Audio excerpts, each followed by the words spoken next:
அண்ணா சீரியல்ல இன்னைக்கு என்ன நடக்க போகுதுன்னு பார்க்கலாம் வாங்க வீடியோக்குள்ள போலாம்.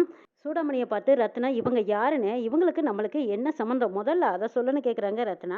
யார் சூடம் காட்டினா என்ன அதை தொட்டு கும்பிடுங்கன்னு சொன்னா 1008 கேள்வி கேட்குறாங்க. இது என்ன புது பழக்கம்னு கேட்குறாங்க சண்முகம். இப்படி அன்பா பாசமா சூடத்தை காட்டுறாங்க. ஒத்திக்கிறதுல உங்களுக்கு என்னடே பிரச்சனைன்னு கேட்குறாங்க பரணி. கண்டவங்க காட்டுற சூடத்தையெல்லாம் நாங்கள் ஒத்திக்க முடியாதுன்னு ரத்னா முடிவா சொல்லிடுறாங்க. ஏழை கோட்டிக்காரி யாரு நினைச்சா அவ உங்க அம்மா சூடாமணிங்கிறாங்க வைகுண்டம். அம்மா கிட்ட சத்தியம் பண்ணி கொடுத்துட்டு உண்மையை உடைக்கிறாரே அப்பா அப்படின்னு நினைச்சுக்கிட்டு சண்முகம் பேச்ச மாத்துறாங்க. இது அம்மாவோட சின்ன வயசு ஃப்ரெண்டு. இப்போ யாச்சும் யாருன்னு தெரிஞ்சுக்கிட்டீங்களா? இப்போ எடுத்துக்கோங்க சூடத்தேன்னு சொல்கிறாங்க சண்முகம். அண்ணே சின்ன வயசில் அம்மாவோட முகத்தை பார்த்து வளர்ந்ததில்ல. நாங்கள் அம்மாவுக்காக நினச்சி ஏங்கியிருக்கோம். ஆனால் அது அந்த நினப்பெல்லாம் இல்லாத அளவுக்கு நீ எங்களை நல்லா வளர்த்திருக்க. அம்மாவே நம்மளுக்கு இல்லைன்னு ஆயிப்போச்சு. அவங்க ஃப்ரெண்டு எதுக்குண்ணே? அம்மாவோட ஃப்ரெண்டு அப்படின்னு சொல்லிட்டால யாரும் வர வேண்டானே, நம்மளுக்கு யாரும் வேண்டாங்கிறாங்க. அம்மாவை ஞாபகப்படுத்துற எதுவுமே தேவையில்லைனா போதுமா அப்படின்னு சொல்லிட்டு வீர அங்கிருந்து போகிறாங்க. ரத்னாவும் கனியோட கையை பிடிச்சி இழுத்துக்கிட்டு உள்ளே போயிடுறாங்க. சண்முகம் அவங்களுக்காக வரைக்கும் 3 பேர்த்தையும் கூப்பிட்டு பார்க்குறாங்க. யாரும் திரும்பி பார்க்காம போயிட்டாங்க. அதை நினச்சி சூடாமணி வருத்தப்படுறாங்க. ரத்னா வீரா கனி 3 பேரும் வெளியில உட்காந்துருக்காங்க. அப்ப சண்முகம் வராங்க. டே சண்முகம் நீ எதுவும் பேசாத, தங்கச்சி கிட்ட நான் பேசிக்கிறேன்னு சொல்லிட்டு பரணி வராங்க. ரத்னா வீரா கனி 3 பேரும் உட்காந்துருக்காங்க. ரத்னா எதுக்கடி இப்படி மூஞ்சி தூக்கி வச்சு உட்காந்துருக்கீங்க? ஏண்டி நீ தானே இவங்க எல்லாத்துக்கும் மூத்தவ, நீ தானே இவங்களுக்கு ஏதாவது சொல்லி புரிய வைக்கணும். இல்லை டாக்டர் சொல்றது உங்களுக்கு காதில் விழுந்ததா இல்லையான்னு சண்முகம் கேட்குறாங்க. அண்ணே அவங்க சொன்னது எல்லாமே எங்களுக்கு விழுந்தது. ஓடிப்போன மகன்னு சொல்லும்போது ஆம்பளைகளுக்கு பெருசா வலிக்காது, ஆனா எங்களுக்கு எவ்வளவு வலிச்சிருக்குன்னு தெரியுமா அண்ணேங்கிறாங்க ரத்னா. முத வெங்கடேஷ் வந்து என்ன கல்யாணம் பண்ணிக்கிறேன்னு சொல்லும்போது எனக்கு பயமா இருந்துச்சு. ஏன்னு தெரியுமா? ஓடிப்போனவ மக ஓடி போயிடுவான்னு 4 பேர் பேசுவாங்களேன்னு எனக்கு எவ்வளவு பயமா இருந்துச்சு தெரியுமான்னு ரத்னா சொல்றாங்க. வெளியில எங்க போனாலும் யாராவது சொல்லி காட்டி பேசுவாங்களேன்னு எவ்வளவு பயந்து தெரியுமா? ஆனா மனசுக்குள்ளேயே நான் எத்தனை நாள் அழுதுருக்கேன் தெரியுமா? உனக்கு தெரியுமா? அதில் எத்த பிள்ளைங்களை எல்லாம் விட்டுட்டு அப்படி ஓடி போனவங்களை பத்தி பேச வைக்காதன்னு அசிங்கமா பேசப்படுவேங்கிறாங்க ரத்னா. அக்காவுக்கு மட்டுமல்ல அந்த அசிங்கம் எங்களுக்கும் தான் நடந்துகிட்டே இருக்கு. பெத்தவ ஓடி போன மாதிரி இவளும் எவங்கோடையாவது ஓடி போயிடுவான்னு எங்கள் காது படவே பேசிட்டு இருக்காங்க. இப்போ நீ பிரசிடென்ட் ஆனதுனால தான் இந்த பேச்செல்லாம் ஓரளவுக்கு கட்டுப்பாட்டோட இருக்கு. அதுனே அந்த கன்னியாகுமரிக்காரங்க என்னை கூப்பிட வந்தாங்களா அப்போ கூட உங்கள் அம்மா ஓடி போயிட்டாங்கன்னு சொல்லும்போது எனக்கு எவ்வளோ பயமாக இருந்துச்சு தெரியுமான்னு கனியும் சொல்கிறான். அண்ணே நீ எங்களை சந்தோஷமாக தானே வளர்த்து, நீ இருக்கும்போது எங்களுக்கு அம்மா எதுக்கு?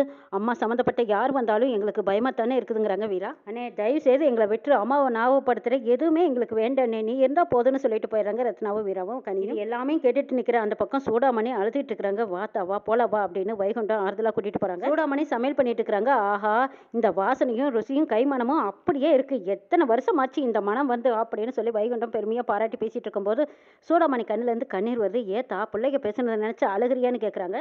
இல்லை மாமா எனக்கும் என் குடும்பத்துக்கும் எவ்வளோ பெரிய தண்டனையை கொடுத்துருக்கா அந்த சவுந்தரபாண்டி. அது மட்டும் இல்லை பிள்ளைங்க பேசுனதையெல்லாம் கேட்கும்போது என் மனசு அப்படியே ரணமாக போச்சுங்கிறாங்க சூடாமணி.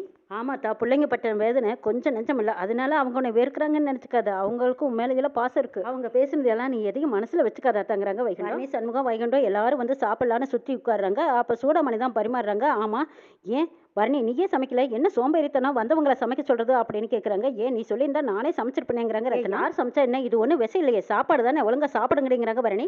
சரி இதை சாப்பிட்றதுக்கு முன்னாடி நான் ஒரு கேள்வி கேட்குறேன். வீரா விதண்டாவதம் ஒன்றும் பண்ணாத, ஒழுங்கா சாப்பிடுங்கிறாங்க சண்முகம். நான் ஒன்றும் விதண்டாவதமெல்லாம் பண்ண வரல, முதல்ல எங்கள் அம்மா எங்கே இருக்காங்கன்னு இவங்க பதில் சொல்லட்டும், அதுக்கப்புறமா நான் சாப்பிட்றேன்னு சொல்கிறாங்க வீரா. என்னென்ன பதில் பேச மாட்டேங்கிறாங்க? சின்ன பிள்ளையிலேருந்து அவங்களோட ஃப்ரெண்டு தானே, நான் கேட்ட கேள்விக்கு பதில் வந்துதான்னு பார்த்தியா? அவங்க எங்கே இருக்காங்கன்னு முதல்ல சொல்லிட்டு அப்புறமா நான் சாப்பிட்றேங்கிறாங்க. உனக்கு அவ்வளவு தானே, கேள்விக்கு பதில் தெரியணும், அதுக்கு ஒரு நேரம் வரட்டும், நான் பதில் சொல்கிறேங்கிறாங்க சூடாமணி. அம்மா நீ ஒன்றும் தப்பாக நினச்சிக்காத, அம்மையை பார்க்கணுங்கிற ஆர்வத்தில் தான் வீரா அப்படி கேட்குறான்னு சொல்கிறாங்க சண்முகம். சேச்சா நீ ஒன்றும் அப்படியெல்லாம் தப்பாக நினச்சிக்காதேன்னு, அம்மாவை பார்க்கணும் நாக்கு அப்படிங்கிற மாதிரி 4 கேள்வி நறுக்குன்னு கேட்கணும், அப்படிதான் என்னோட ஆசைங்கிறாங்க வீரா. சொல்லிட்டு சாப்பிட்றாங்க. வீரா சொன்னதை கேட்ட சூடாமணியோட மனசு அப்படியே சுக்கு நூற நொடிஞ்சு மனசுக்குள்ள அழுகுறாங்க. எசக்கி சூவுக்கு பாலிஷ் போட்டுட்டு இருக்கிறாங்க. அங்கே பாக்கியம் காப்பி கொண்டாந்து கொடுக்குறாங்க. இந்தா குடிங்கிறாங்க. அத்தை உன்னை யார் எழுந்திரிச்சு காப்பியெல்லாம் போட சொன்னா?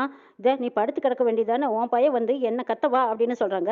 இங்கே பாரு ஒரு காயத்துக்கு 1.5 மாதம் படுத்துருக்கணுமா? இல்லை எனக்கு காயம் இல்லை ஒன்றும் இல்லை, வலியும் கூட இல்லை, இங்கே பாரு காயமெல்லாம் ஆறிப்போச்சு, ஒழுங்கு அந்த காப்பியை குடிச்சிட்டு அப்புறமா தொடங்குறாங்க. அத்தை இதை பார்த்தியாங்கிறாங்க. எங்கிட்ட எதுக்கடி காட்டுற, நான் என்ன போலீஸ்காரியா, நானா இதை போட்டுக்கிட்டு போகிறேங்கிறாங்க பாக்கியம். அது இல்லை உங்களோட மகன் சஸ்பெண்ட் காலம் முடிஞ்சு போலீஸ் வேலைக்கு போகிறாருல்ல, அதுதான் நல்லா தொடச்சி வச்சிருக்கேனா, முகம் தெரியுதான்னு கேட்குறாங்க எஸ்கி. முகமும் தெரியுது, அதில் வெக்கமும் தெரியுதுங்கிறாங்க பாக்கியம். பாண்டி போலீஸ் ட்ரெஸ் எல்லாம் போட்டுக்கிட்டு ஜம்முன்னு வெளியில் வந்து அம்மா என்னோட ஷூ இங்கே இருந்ததே பார்த்தியான்னு கேட்குறாங்க. இதோ இங்கே இருக்கே பாலிஷ் போட்டிருக்கேங்கிறாங்க. நான் சொல்லவே இல்லையேங்கிறாங்க முத்துப்பாண்டி. ஏன் சொன்னா தான் நாங்கள் செய்யணுமா என்ன, இங்கே பாருங்க நல்லா போட்டிருக்கானான்னு பாருங்கிறாங்க.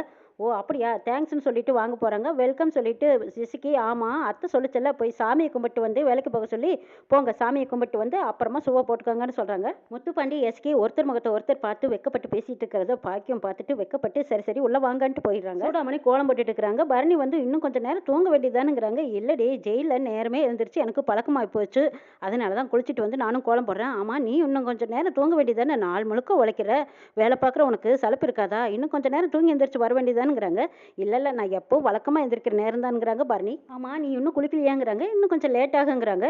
சரி தப்பாக நினச்சிக்கலன்னா நான் ஒன்று கேட்கட்டுமான்னு சூடாமணி கேட்குறாங்க. கேளுங்கங்கிறாங்க பரணி. ஆமாம் தலையில் வச்சிருந்த பூவும் கசங்களை நேரமே வேறு எந்திரிச்சிருக்கேன், இன்னும் குளிக்கல, அப்போ நீயும் சண்முகமும் சந்தோஷமா தானே இருக்கீங்கன்னு கேட்குறாங்க சூடாமணி. அதே நாங்கள் சந்தோஷமா தான் இருக்கோம்னு பரணி சமாளிக்கிறாங்க. சமாளிச்சுட்டு உள்ளே போக பார்க்குறாங்க. ஆமாம் எசுக்கி எப்படி இருக்கா அப்படின்னு கேட்குறாங்க சூடாமணி. அவளும் சீக்கிரமாக முத்துப்பாண்டியை திருத்தி நல்ல மனுஷனாக்கி அவளும் சந்தோஷமா கூடிய சீக்கிரம் வாழ்வாத்தே அப்படிங்கிறாங்க. சூடாமணி பெத்த பொண்ணாச்சே சீக்கிரமாக நல்ல நிலைமைக்கு கொண்டு வந்துருவான்னு சொல்லிட்டு பரணி போகிறாங்க. அப்போ சூடாமணி மனசில் தோணுது, அப்போ என் பிள்ளையும் பையனும் சந்தோஷமா இல்லைங்கிறது நல்லா தெரியுதுங்கிறாங்க. சவுந்தரபாண்டி சனியன் ரெண்டு பேரும் ஒருத்தருக்கு ஒருத்தர் பார்த்துக்கிட்டு இருக்கிறாங்க.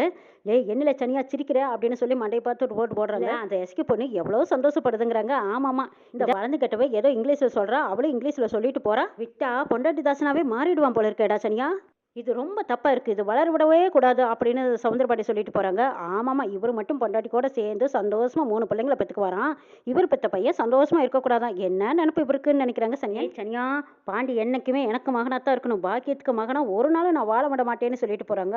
ஆமாம்மா நீங்கள் யாரை தான் வாழ விட்டுருக்கீங்கன்னு நினைக்கிறாங்க சனியா. பாக்கியம் பூஜைக்கு எல்லா ஏற்பாடும் பண்ணிட்டு முத்துப்பாண்டியும் எஸ்கேயும் கூப்பிடுறாங்க. அங்கே 2 பேரும் வந்து சாமியை கும்பிடுங்கன்னு சொல்லி கூப்பிடுறாங்க. எஸ்கேயும் பாண்டியும் ஒன்னா ஜோடியாக நிற்கிறாங்க. இதை பார்த்த சவுந்தரபாண்டி பொறுக்காமல் ஓடி போய் பாண்டியை தள்ளிட்டு நடுவில் போய் நிற்கிறாங்க. இவங்களை பார்த்த சிவபாலன் ஐயோ சாமி நீ எதுக்கோ மருந்து கண்டுபிடிக்கிறாங்களே, இந்த கொசு தொல்லைக்கு ஒரு மருந்து கண்டுபிடிக்க மாட்டேங்கிறாங்களே அப்படின்னு சொல்லிட்டு முத்துப்பாண்டியும் எஸ்கேயும் இந்த பக்கமாக வந்து ஜோடியாக நிற்க சொல்கிறாங்க சிவபாலன். அவருக்கு வேணா தனியாக நிற்கிறதுக்கு இந்த மொட்டை ஓட்டுக்கு தனியாக நிற்கிறதுக்கு பயமாக இருக்குதுன்னா நான் வேணா போய் பக்கத்தில் நின்றுக்கிறேன்னு சொல்லிட்டு கையை கோர்த்து நின்றுக்கிறாங்க. ஏழை ஏழை கையை விடல முதல்ல அப்படின்னு சொல்லிட்டு சவுந்தரபாண்டி சிவபாலன் கையை தட்டி விடுறாரு. பாக்கியம் சூட ஆராதனை முடிச்சுட்டு எங்க இவங்க 2 பேரும் ஜோடியாக நிற்கிறத பார்க்கும்போது என் கண்ணே பற்றும் போல இருக்குங்க அப்படின்னு சொல்கிறாங்க. அம்மா முதல்ல இவர் கண்ணு படாமல் பார்த்துக்கோமா, இவர் பார்வையாலேயே சூனியை வச்சாலும் வச்சுடுவாருன்னு சிவபாலன் சொல்றாரு. டேய் நீ பேசுறதுக்கு முதல்ல உனக்கு தாண்டா சூனியம் வைக்கணும் அப்படின்னு சொல்லிட்டு சிவபாலன் தள்ளி விடுறாங்க. அந்த பக்கமா பாக்கியம் போய் எல்லாத்துக்கும் திருநீர் வச்சு விடுறாங்க. இதை பார்த்துக்கிட்டு இருந்த சவுந்தரபாண்டி போனதும் முத்துப்பாண்டி நெத்தியில இருக்கிற திருநீரை அழிச்சு விடுறாங்க. அப்பா அம்மா திருநீரை ஆசீர்வாதம் பண்ணி வச்சு விட்டது, அதை எதுக்குப்பா அழிக்கிறேன்னு கேட்குறாங்க முத்துப்பாண்டி. ஆமா உங்க அம்மா உன் பொண்டாட்டியும் உங்க அம்மாவும் சேர்ந்து உன்னையா மயக்க பார்க்குறாங்கடா